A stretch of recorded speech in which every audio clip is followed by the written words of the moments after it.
न जानामि योगम जपम नैव पूजाम न तो हम सदा सर्वदा शंभुतुभ्यम जरा जन्म दुःखौघतातप्यमानम प्रभो पाहि आपन्न मामीश शंभो। इसका तात्पर्य है, मैं ना तो योग जानता हूँ, न जप और ना ही बहुत अधिक पूजा के विषय में जानता हूँ। हे भगवान, मैं तो हमेशा आपको ही नमस्कार करता हूँ, आपके ही सामने झुकता हूँ, इसलिए मुझे अच्छे काम के लिए सदा प्रेरित कीजिए।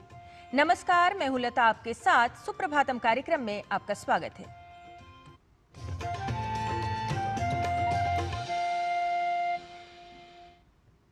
हम सभी के जीवन में समय का सबसे अधिक महत्व है। ग्रह नक्षत्रों आदि के निर्धारित क्रम से निरंतर आगे बढ़ता हुआ समय हमें शुभ कार्यों के लिए प्रेरित करता है। तो चलिए समय चक्र को बताने वाले पंचांग के साथ आज के कार्यक्रम की और एक नए दिन की शुरुआत करते हैं। आज का पंचांग युगाब्द 5127, विक्रम संवत 2082, शक संवत 1947, दक्षिणायन, कार्तिक मास, शुक्ल पक्ष, प्रतिपदा तिथि, बुधवार, स्वाति नक्षत्र। आज का दिन सभी के लिए मंगलमय हो। भारतीय ग्रंथों में विभिन्न विषयों पर सुभाषित लिखे गए हैं, जो व्यक्ति के जीवन में प्रतिदिन किए जाने वाले कर्मों से संबंधित हैं। अगले प्रभाग में आइए आपको सुनाते हैं आज का प्रेरक श्लोक या सुभाषित।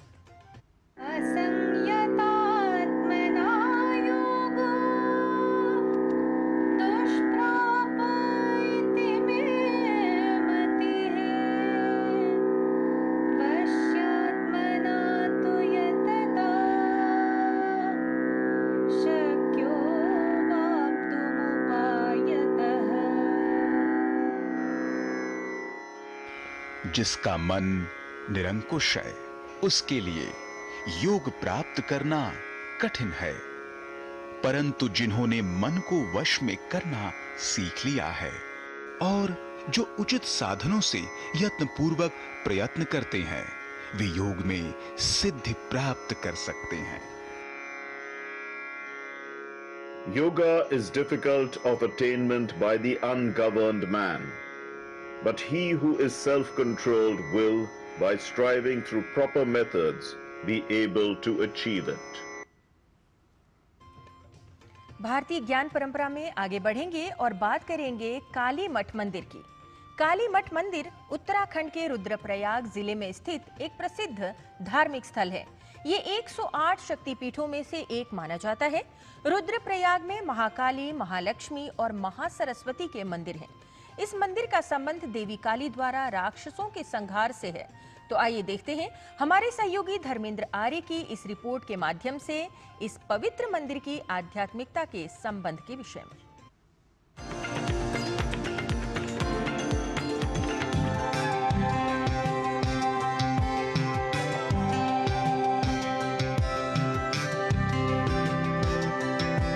उत्तराखंड के रुद्रप्रयाग जनपद में स्थित श्री काली मठ मंदिर मां महाकाली को समर्पित एक अत्यंत पवित्र एवं प्राचीन शक्तिपीठ है। स्कंद पुराण के साथ ही कई अन्य धार्मिक ग्रंथों में भी काली मठ का वर्णन प्राप्त होता है। ऐसी मान्यता है कि असुरों का संहार करने के उपरांत मां काली यहीं लीन हो गई थी। यह धाम न केवल श्रद्धा का केंद्र है, बल्कि एक दिव्य और अद्भुत आध्यात्मिक ऊर्जा का भी स्रोत है। श्री काली मठ मंदिर से जुड़ी एक अत्यंत प्रसिद्ध पौराणिक कथा है। महिषासुर के अत्याचारी पुत्र रक्तबीज को वरदान प्राप्त था कि उसके शरीर से गिरा हर एक रक्त एक नए राक्षस को उत्पन्न करेगा। जब धरती पे रक्तबीज का अन्याय बढ़ने लगा, तब इंद्रादि देवताओं ने भगवती की सुंदर स्तुति की। भगवती यहाँ महाकाली के रूप में प्रकट हुईं। युद्ध के समय देवी के प्रहारों से रक्तबीज की रक्त की हर बूंद से नया रक्तबीज जन्म लेने लगा। तब मां काली ने अपने मुख से समस्त रक्त को सोख लिया और अंततः मां काली ने राक्षस रक्तबीज का वध किया। इस महायुद्ध के बाद देवी यहीं अंतर्ध्यान हो गईं और तभी से यह स्थल काली मठ के रूप में प्रसिद्ध हो गया। पौराणिक मान्यतानुसार यह वही स्थान है जहां रक्तबीज नामक महादैत्य का अंत हुआ। माँ काली ने जिस शिला पर आकर रक्तबीज का संहार किया, उस शिला को रक्तबीज शिला के नाम से जाना जाता है। यह स्थान कालीमठ से कुछ दूरी पर स्थित है। कालीमठ मंदिर में देवी की मूर्ति नहीं बल्कि एक कुंड में यंत्र रूप में इनकी पूजा की जाती है। मंदिर परिसर में केवल महाकाली ही नहीं बल्कि महालक्ष्मी, महासरस्वती, गौरी शंकर, भैरवनाथ और सिद्धेश्वर महादेव के मंदिर भी यहाँ पर विराजित हैं। माँ काली का कालीमठ मंदिर आस्था का केंद्र नहीं बल्कि भारतीय ज्ञान परंपरा की जीवन धरोहर है। यह एक ऐसा स्थल है जहाँ शक्ति, साधना और संस्कृति का संतुलन हमें अंदर झांकने की प्रेरणा देता है। कालीमठ एक ऐसा स्थल है जहाँ शक्ति, भक्ति और रहस्य का अनोखा संगम है, जहाँ भक्तगण माँ काली के दर्शन कर अपनी समस्त मनोकामनाएं पूर्ण करने का आशीर्वाद प्राप्त करते हैं। यह केवल एक तीर्थ नहीं बल्कि एक अद्भुत आध्यात्मिक यात्रा है। ऐसी मान्यता है कि माँ काली की पूजा यहाँ रात में विशेष विधि विधान से की जाती है। उस समय आम श्रद्धालुओं को गर्भगृह में जाने की अनुमति नहीं होती।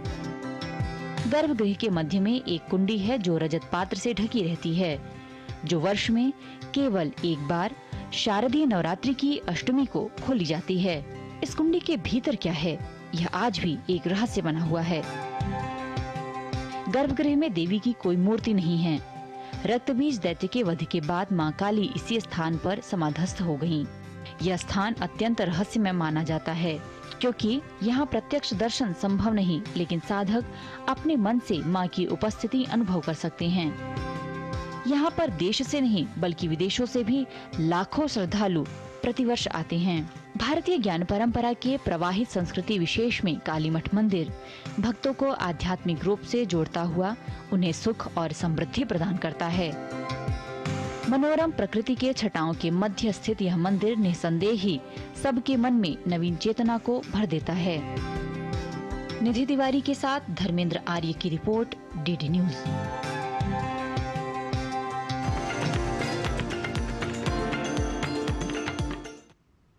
तो भारतीय ज्ञान परंपरा विभिन्न विषयों के साथ मंदिरों का भी महत्व और विशेषता बताता है। आज आपने देखा कि कालीमठ मंदिर में किस तरह से लोग जाते हैं और श्रद्धा के साथ पूजा अर्चना करते हैं और आध्यात्मिक शक्ति और ऊर्जा प्राप्त करते हैं। कार्यक्रम में अभी समय है एक ब्रेक का। ब्रेक के बाद लौटेंगे तो बात करेंगे स्वास्थ्य की। आप देखते रहिए डीडी न्यूज।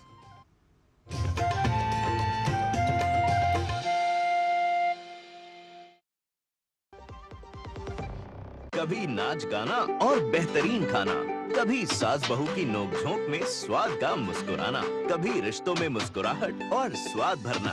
असली मसालों का उपहार MDH बनाए खास हर त्योहार, क्योंकि हर रिश्ता है स्वाद से जुड़ा। आइए मनाए खुशियों की दीपावली MDH मसालों वाली। सुनो, एक अच्छी इंश्योरेंस पॉलिसी AI से पूछते हैं। एक ऐसी पॉलिसी जिसमें प्रीमियम पेमेंट हो लिमिटेड पर इनकम आती रहे लाइफ टाइम।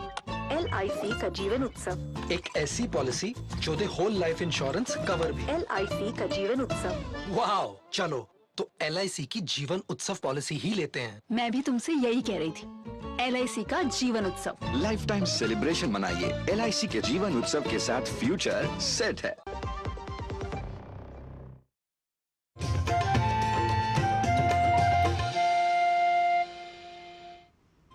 ब्रेक के बाद आपका पुनः स्वागत। आप देख रहे हैं हमारा विशेष कार्यक्रम सुप्रभातम।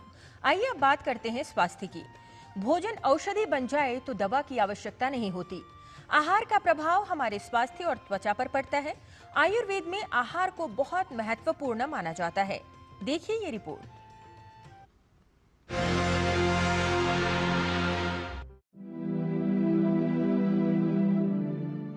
आयुर्वेद के अनुसार त्वचा और आहार का गहरा संबंध है। स्वस्थ त्वचा के लिए आयुर्वेद संतुलित आहार और स्वस्थ जीवन शैली का प्रयोग करता है। त्वचा शरीर के अंदर की स्थिति और स्वास्थ्य का प्रतिबिंब होती है और इसीलिए कोई भी असंतुलन होने पर त्वचा पर स्पष्ट नजर आता है। शरीर में कोई भी असंतुलन त्वचा रोग का कारण बन सकता है। आयुर्वेद चिकित्सा की एक प्राचीन भारतीय प्रणाली है जिसमें व्यक्ति की अनूठी संरचना या दोष पर विचार कर त्वचा की देखभाल के लिए एक समग्र दृष्टिकोण पर बल दिया जाता है। आयुर्वेद के हिसाब से स्किन एक डायग्नोसिस का मीडियम भी है। हमारे यहाँ 7 धातुएं कही गई हैं: रस, रक्त, मांस, मेद, अस्थि, मज्जा और शुक्र। रस धातु ही त्वक धातु है। जो खाना खाया है यदि वो सही तरह से उसका एसेंस बन जाता है लीवर से, तो निश्चित मानिए कि स्किन में ग्लो बनेगा। मतलब जिस किसी का भी लीवर ठीक नहीं है, उनका एसेंस ऑफ द फूड ठीक नहीं बनेगा और उनकी स्किन में डार्केस्ट डिस्कलरेशन और वो जो ग्लो है वो मिसिंग होता है। त्रिफला का आप प्रयोग करें।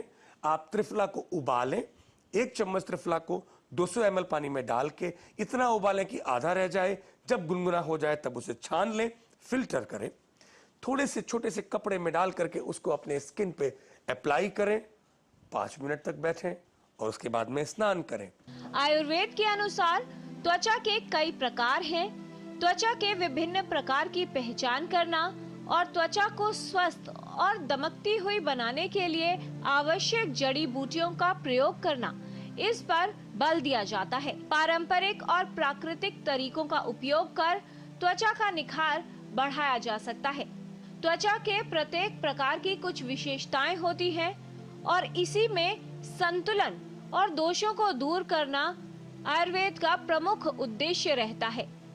इष्टतम स्वास्थ्य को बढ़ावा देने के लिए अलग अलग त्वचा की देखभाल के लिए अलग विकल्पों का उपयोग किया जा सकता है। औषधियों का प्रयोग भी त्वचा की समस्याओं को कम करने या उनसे बचाव में उपयोगी सिद्ध होता है। उबटन लगाएं।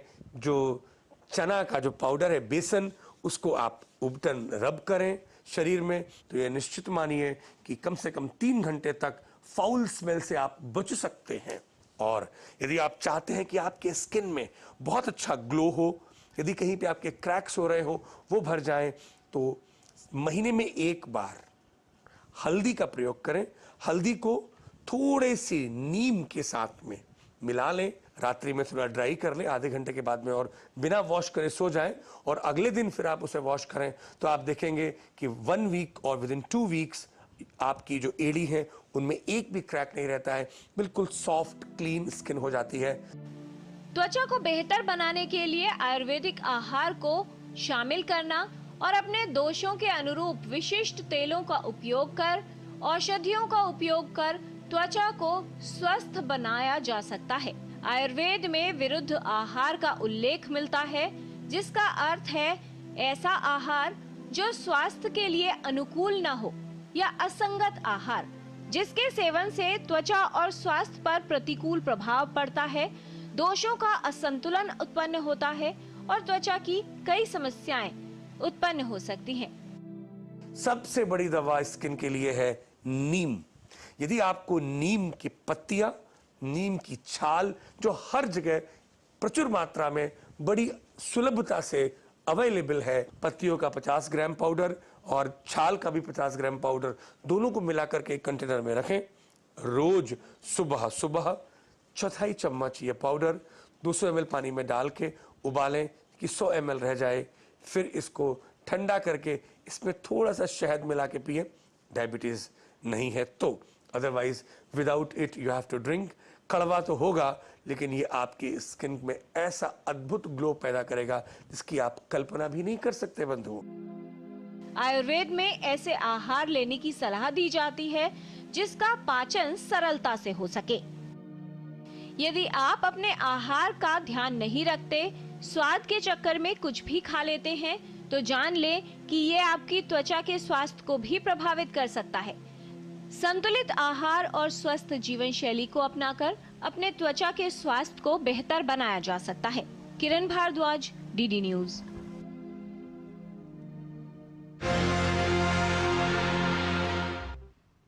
शरीर को स्वस्थ रखने के लिए आहार नियमों का विशेष रूप से ध्यान रखना सिखाता है आयुर्वेद। चलिए स्वास्थ्य को ही ठीक रखने के लिए और आपको और विशेष बातें बताते हैं और बढ़ते हैं योग प्रभाग की ओर।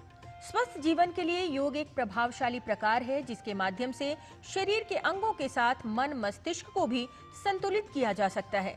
प्रतिदिन योगासन व प्राणायाम करने से व्यक्ति समग्र स्वास्थ्य प्राप्त कर सकता है। आइए आपको ले चलते हैं, कुछ यौगिक क्रियाओं का अभ्यास कराते हैं, देखते हैं योग प्रभाग। आज हम चेहरे को खूबसूरत और स्वस्थ बनाने के लिए अनानाम योग यानी कि फेशियल योग करेंगे, जो न केवल आपके चेहरे की मांसपेशियों को मजबूत बनाएगा बल्कि आपकी झुर्रियों को कम करेगा और चेहरे पे एक अद्भुत ग्लो लेके आएगा। तो आइए देखते हैं कैसे करना है। आप इस प्रकार शांति से बैठ जाए, चेयर पे भी बैठ सकते हैं, जमीन पे भी सुखासन या किसी भी मेडिटेटिव पोस्चर में बैठ जाए। हाथों को ऐसे रखें, गर्दन को सीधा करें, धीरे से अपने चेहरे को सामान्य स्थिति में ले आए। अब आंखों को ऊपर उठाए, भौहों को ऊपर उठाए। एक बार हुआ ये, ऐसे और 4 बार करते हैं।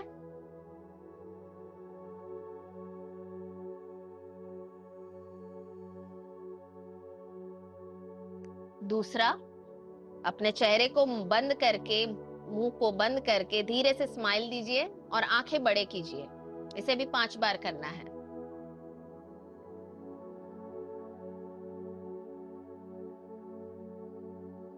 अब तीसरे में जाते हैं, जिधर आजकल सेल्फी का जमाना है और हम पाउट करते हैं, तो उसी प्रकार मछली के आकार का चेहरा बनाएं और फिर मुंह को खोले। वो 1 बार हुआ, उसे भी 5 बार दोहराएंगे।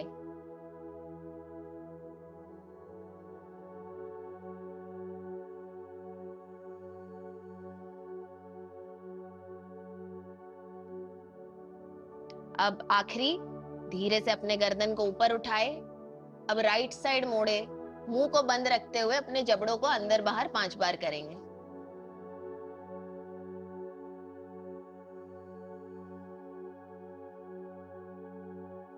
सेंटर, अब लेफ्ट साइड जाएं और 5 बार सेम चीज दोहराएं।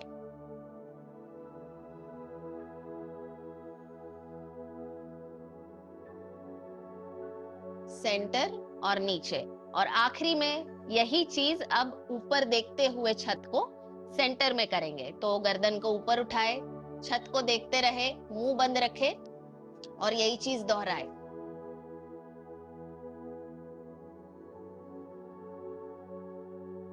धीरे से बीच में आए। तो ये पूरा एक फ्लो था अनानाम योग का। इसे रोज जरूर दोहराए, दिन में 1 या 2 बार कर सकते हैं। और अब बारी है कुछ प्रैक्टिकल टिप्स जानने की योग गुरु डॉक्टर हंसा जी योगेंद्र से। तो आइए जानते हैं। नमस्कार। हमारी चमड़ी बाहर की दुनिया का झटके लेते ही रहती है।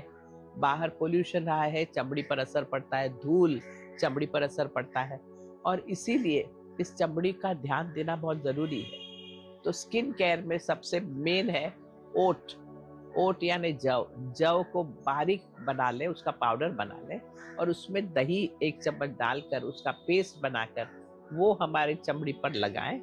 वो बहुत ही सही रहेगा। और वो सूखने के बाद में उसको रब करें तो वो चमड़ी को और डेड स्किन को निकाल देगा और चमड़ी को तरोताज़ा करेगा। सर्कुलेशन तो अच्छा होगा ही, चमकदार चमड़ी हो जाएगी। दूसरी बात है बादाम का तेल। बादाम का तेल लेकर गुनगुना हो तो और भी अच्छा है। फेस पर और स्किन पर लगाना, जो भी खुले भाग है उस पर लगाना, वो फायदा करेगा, क्योंकि हाइड्रेशन चमड़ी का बहुत ही जरूरी है। ड्राई चमड़ी पर गलत चीज़ों का असर पड़ता ही है, क्रैक्स और चॉप्स हो जाते हैं। इसलिए ये चीज़ें हमें करनी है और रोज करनी है, इससे बहुत ही फायदा हो जाएगा। नमस्कार। अपने शरीर के साथ साथ अपनी त्वचा का, अपनी स्किन का ध्यान रखिए और इसके लिए सुप्रभातम में बताए गए योगिक क्रियाओं का निरंतर अभ्यास करते रहिए। कुछ नियमों का भी पालन कीजिए। कार्यक्रम में अभी समय है एक ब्रेक का। ब्रेक के बाद लौटेंगे तो बात करेंगे संस्कृत पाठशाला की संस्कृत भाषा की। आप देखते रहिए डीडी न्यूज़।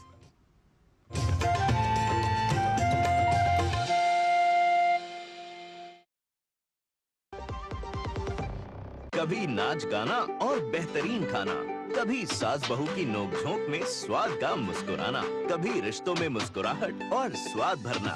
असली मसालों का उपहार MDH बनाए खास हर त्योहार, क्योंकि हर रिश्ता है स्वाद से जुड़ा। आइए मनाए खुशियों की दीपावली MDH मसालों वाली।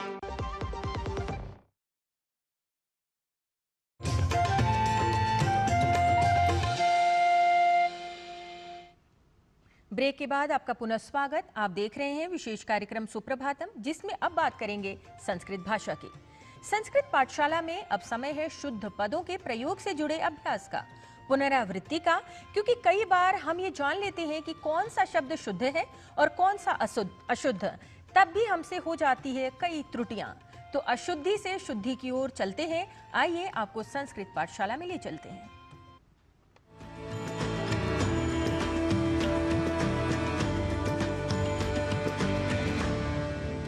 नमः संस्कृतानुरागिभ्यः दर्शकेभ्यः स्वागतमस्तु संस्कृत पाठशालायाः अभिनवकक्षायां भवतां समेषाम्। अहमस्मि नारायण दत्त मिश्रः। संस्कृत पाठशाला की कक्षा में आज शब्दों के शुद्ध उच्चारण और शुद्ध लेखन की श्रृंखला में चर्चा एक ऐसे शब्द की जिसके मूल को या प्रकृति को हम समझ लें या उसे स्मृत रखें तो हम अन्य भाषाओं में तथा कथित रूप से प्रचलित शब्द का उसी अर्थ में ही संस्कृत भाषा में भी अनुकरण के माध्यम से प्रयोग नहीं करेंगे। उदाहरणतः आपने पहले ही जान लिया है कि सत्ता शब्द का हिंदी आदि भाषाओं में जो आज का प्रयोग है वह संस्कृत सम्मत नहीं है। विशेषतः यहाँ ध्यान देने वाली बात यह है कि ऐसे शब्द तो मूलतः संस्कृत के ही हैं, अतः संस्कृत के मूल अर्थ में ही वैसे शब्द किसी अन्य भाषा में भी प्रयुक्त होने चाहिए। इसे ही अधिक तर्क संगत और न्यायपरक कहा जाएगा। अस्तु, आज पुनः ऐसे ही शब्द की बल्कि एक ऐसे शब्द की चर्चा कर लेते हैं जिसका प्रयोग संस्कृतगत शाब्दिक व्युत्पत्ति के अतिरिक्त अर्थ में ही हिंदी आदि भाषाओं में धड़ल्ले से हो रहा है, और वह शब्द है सकारात्मक, जिसकी संस्कृत प्रकृति के कारण संस्कृत प्रयोक्ता भी संशयापन्न हो अन्य भाषाओं में व्यवहृत अर्थ को ही आत्मसात करने की दुष्प्रवृत्ति से बाधित हो जाते हैं।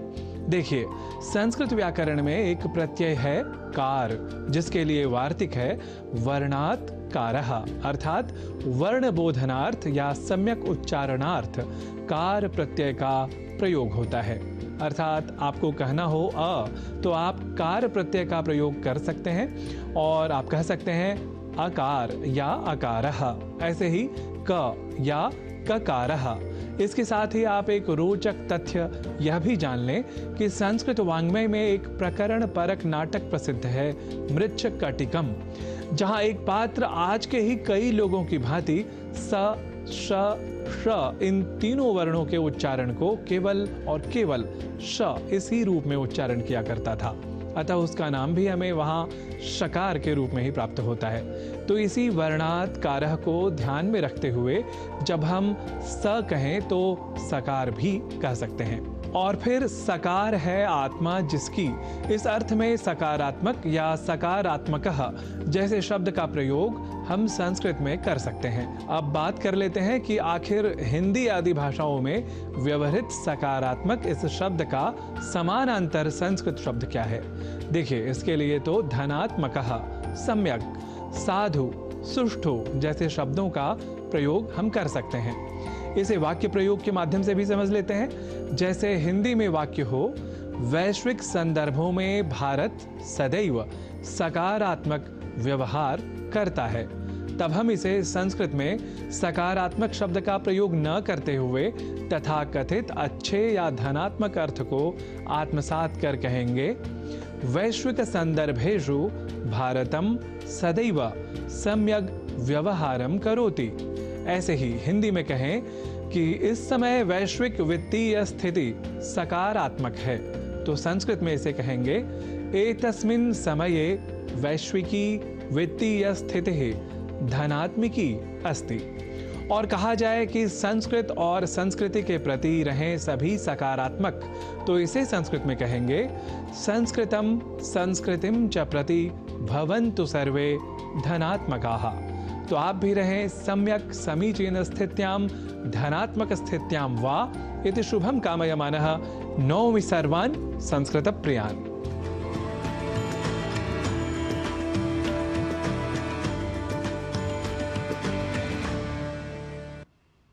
तो संस्कृत पाठशाला में मन और वचन को शुद्ध संस्कारित करने के बाद कार्यक्रम को आगे बढ़ाते हैं और बात करते हैं देश में चलाई जा रही कुछ सकारात्मक गतिविधियों के बारे में।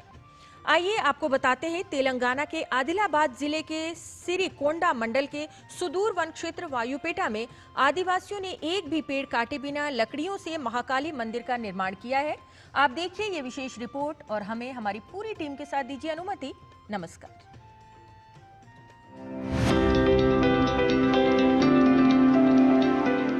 तेलंगाना के आदिलाबाद जिले का एक सुदूर गांव राज्य में पहले लकड़ी के मंदिर के निर्माण के साथ सुर्खियों में आ गया है।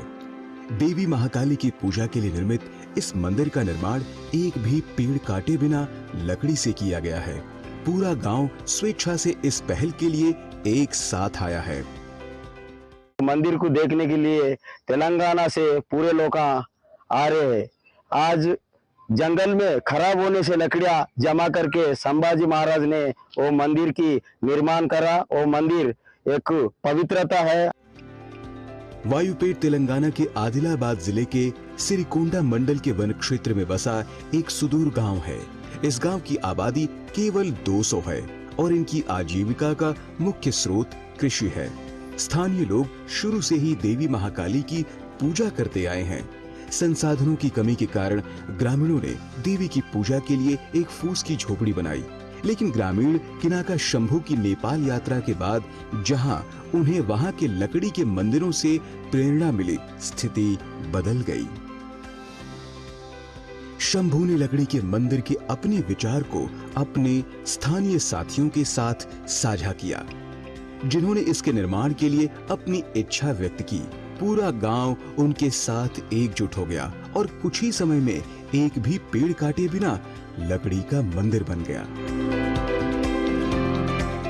गौरतलब है कि मंदिर का निर्माण 2023 में बारिश और जंगल की आग से क्षतिग्रस्त हुए पेड़ों का उपयोग करके शुरू हुआ था। जंगल में उतना अद्भुत मंदिर बनाना हमारे को तो बहुत चमत्कार हो गया। हम परेशान हो गए देख के, इतना सुंदर मंदिर कैसा बना हुआ बोल के हम परेशान हो गए। मंदिर में 26 हस्त निर्मित लकड़ी के खंबे, एक गोपुरम, गर्भगृह, मुख्य द्वार और दीवारें हैं जो सभी लकड़ी से बनी हैं। इसके अलावा लकड़ी के मंदिर में हर खंबे पर आदिवासी जानवरों, पक्षियों और देवताओं की जटिल नक्काशी भी है। पूरे मंदिर का निर्माण बिना किसी इंजीनियर की मदद के किया गया था। संरचना के निर्माण में पारंपरिक तकनीकों और औजारों का इस्तेमाल किया गया था। पूरे गांव ने मिलकर मंदिर को पूरा करने के लिए अथक परिश्रम किया। आज लकड़ी का यह मंदिर आसपास के क्षेत्र में सुर्खियों में है। भक्त बड़ी संख्या में मंदिर देखने आते हैं, खासकर रविवार और मंगलवार को। लकड़ी से बना होने के कारण यह मंदिर अलग और अनोखा दिखता है। खाजा वसीमुल हसनन के साथ हैदराबाद से सुप्रशांति की रिपोर्ट, DD न्यूज।